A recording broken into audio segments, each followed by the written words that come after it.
Hello guys, welcome to episode 2 of Dribble and Dialogue presented on Game On. आज हम बहुत interesting topic discuss करने वाले हैं। NBA फाइनल्स जोरों शोरों से चल रहा है पेसर्स और इंडियाना का। Because it is the NBA finals, हम as fans of the game हमको डिस्कस करना था कि NBA फाइनल्स की लेजेंडरी परफॉर्मेंसेज अब तक कौन कौन सी थी। अगर मैं आपसे बात करूँ तो बहुत सारी लेजेंडरी परफॉर्मेंसेज हुई है। We are only today going to specifically discuss post 2000s। तो आज हम पोस्ट 2000s कौन कौन सी NBA की लेजेंडरी NBA फाइनल्स परफॉर्मेंसेज हुई है उसको डिस्कस करेंगे। बैक ऑफ द हेड अगर मैं देखूँ तो कोबी ब्रायंट इन 2009 अगेंस्ट मैजिक, इवन कोबी Bryant against 2010 against the Boston sales tax. LeBron James का लेजेंडरी 2016 रन दिमाग में आता है, वेट दिमाग में आता है, यानिस का recently against the Phoenix Suns दिमाग में आता है। ऐसे बहुत सारे प्लेयर्स हैं जिन्होंने बहुत ही एपिक परफॉर्मेंसेस दिए हैं NBA फाइनल्स में। और I think for a player to cement his legacy as one of the guys, NBA finals में उनकी फाइनल्स MVP परफॉर्मेंसेस या हाउ दे पिकअप और they carry their team is so important. तो आज हम वही डिस्कस करेंगे।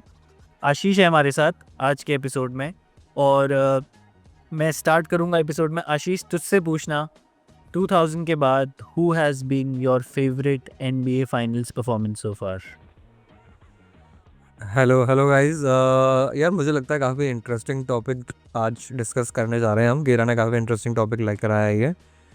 और ऑब्वियसली यार काफ़ी अगर इंडिविजुअल परफॉर्मेंसेस की बात करें तो 2000 के बाद बहुत सारी अमेजिंग परफॉर्मेंसेस दिखी है। जैसे कवाई लेनर्ड मैं ऐड करना चाहूँगा, या फिर अपन केविन डुरैंट को भी ऐड कर सकते हैं जो 2 बार उसने रन लिया था with golden State warriors. But मेरी जो पर्सनल फेवरेट है तो मैं 2 डिस्कस करता हूँ। तो पहली है एक ऐसी चैम्पियनशिप जिसने उस प्लेयर की लेगेसी क्रिएट कर दी थी सिर्फ एक चैम्पियनशिप से। और इस चीज़ की इम्पॉर्टेंट और इंटरेस्टिंग फैक्ट ये है कि उस टाइम वो बंदा सिर्फ 24 ईयर्स का था, मतलब किसी ने एक्सपेक्ट नहीं किया था उससे। वो बंदा है द फ्लैश।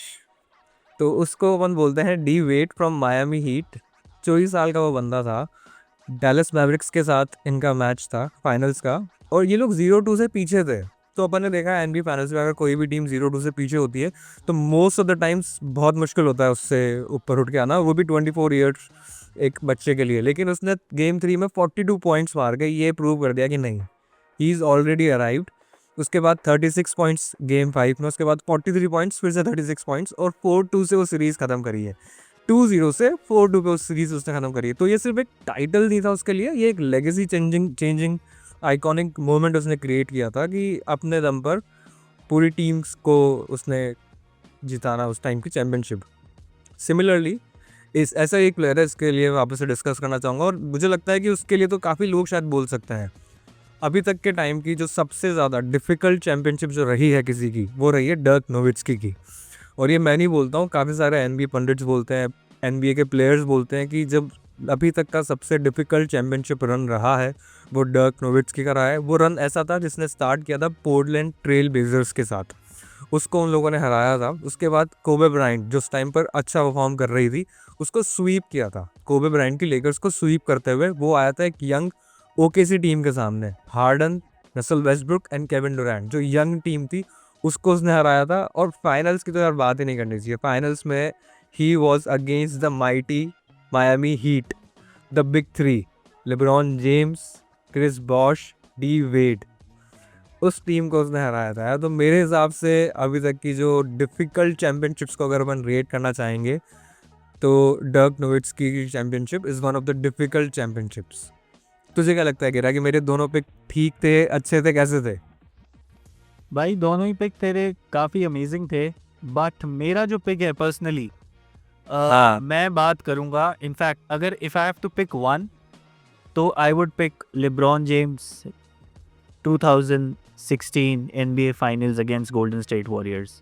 वो इतना ज़्यादा लेजेंडरी था। He was in fact Cavs was the first team जो 3-1 के बाद they made a comeback after being behind from 3-1। First team in the NBA final history who could make a comeback. Vividly याद है Klay Thompson ने बोला था कि clay Thompson ने लिब्रॉन जेम्स को गेम 4 के बाद जब वो हार गए थे एक टॉन्ट मारा था, and he said कि I think LeBron James is going to cry or maybe he's weeping somewhere in the corner.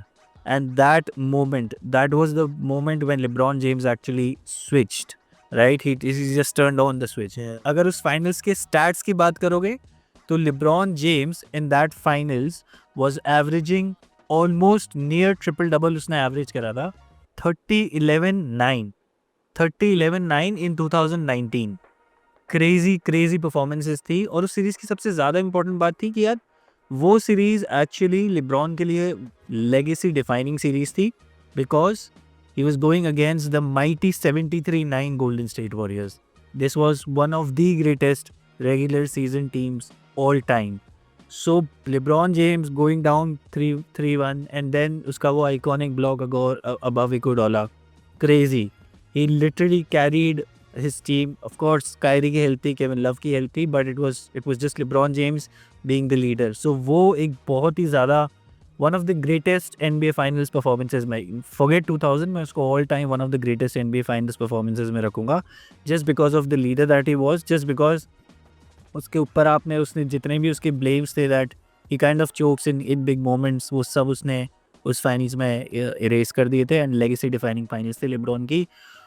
ये तो थे मेरे top, but equally as a Kobe fan मुझे कोबी ब्रायंट की 2009 की परफॉर्मेंस अगेंस्ट ऑरलैंडो मैजिक, वो भी बहुत ही ज़्यादा मैं उसको हाई रखता हूँ। इसका रीज़न है why this performance was legendary is because कोबी ब्रायंट की ये पहली रिंग थी आफ्टर शैक। सो कोबी ब्रायंट के साथ हमेशा ये नैरेटिव था that he got his first 3 rings because of Shaq, but this was the ring, वो उसकी पहली रिंग थी without Shaq with a mediocre roster. और उसमें सबसे इम्पोर्टेंट बात उस रन की वॉज माइकल पीटर्स उनको गार्ड कर रहा था NBA फाइनल्स में ऑरलैंडो मैजिक का, एंड दी ऑरलैंडो मैजिक का leader was Dwight Howard, prime Dwight Howard उसको कहते हैं, one of the best offensive and defensive centres उस टाइम का। Plus Mickael Pietrus was a lockdown defender. भाई उसने उन फाइनल्स में he was speechless, he couldn't guard Kobe, मतलब इतनी हालत ख़राब रखी थी ना। I think tough shot making की मास्टर क्लास थी वो, उसका pull up, fade away, his mid range, everything, his footwork, everything that a fundamental basketball player needs to have was in his arsenal at that time. And अगर सिर्फ pure play stats की मैं बात करूँ तो ही was averaging 32 points in that series, right. Game 1 में ही उसने 40 points 8 assist करके बता दिया था, दैट इज राइट, एंड पूरी सीरीज में he was averaging 43। This was the series where Kobe Bryant's legacy was sealed, and he was a certified Mamba mentality का जन्म आई थिंक उस सीरीज के बाद ही स्टार्ट हुआ था। तो ये है भाई मेरी पिक टॉप 2। उसके अलावा भी आई थिंक बहुत सारी सीरीज है, बट बिकॉज आज हमको हमारी सिर्फ फेवरेट्स पिक करनी थी, तो we are only going to cover these 4। But if you have any other favourites, I think Giannis could have been a favourite in against Phoenix close out game में। I think he scored 50 और 60 if I am not wrong. Kawhi Leonard against Golden State Warriors दी बहुत लोगों का pick हो सकता है, तो please do feel free to let us know in the comments.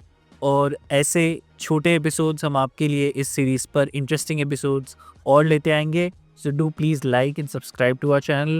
This is Jubilant Dialogue presented on Game On. Signing off for today. Have a good one.